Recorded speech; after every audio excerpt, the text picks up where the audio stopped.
Subhanahu ayəsini gətirərək Kəbura məqqətən indallahi ən təqulu mə lə təfəlun. Yəni Allah Subhanahu taala Əs-Saf surəsi 3-cü ayədə ayədə deyir ki, yəni etmədiyiniz bir şeyi deməyiniz Allah yanında qəzəba, nifrətlə qarşılanır. İnsan etmədiyi bir şey deməsində.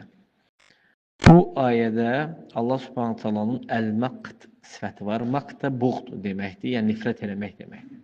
Allah Taala nifrət edir. Kimlərə nifrət edir? Əl-usat, asi olan kəslərə. Bu feili sifətdir. Allah Taalanın əzəmətinə və cəlalına layiq olan bir şəkildədir bu feil, bu sifət. Kamil sifətdir.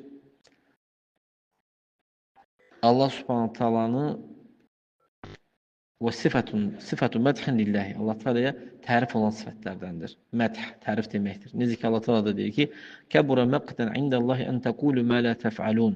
Yəni etmədiyiniz bir şey deməyiniz Allah yanında nifrətlə qarşılanır. Və kəmə qalə əzzə şənuhu innellezine kəfəru yunadawna ləməqtullahi əkbəru min məqtikum ənfusakum iz tud'auna iləl imani fətəkfurun. O kəslər ki, küfr elədilər, yunadavnə, küfr edən kəslər çağırıldılar ki, Allahın nifrəti daha böyükdür, sizin nifrətinizdən daha böyükdür. Yəni, sizin özünüzə olan nifrətinizdən daha böyükdür.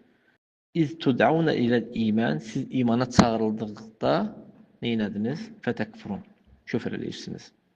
Yəni, Allah sizin özünüzə olan nifrətiniz, yəni siz bunu etdikdə Allah Taala'nın nifrəti daha böyük olur, yəni.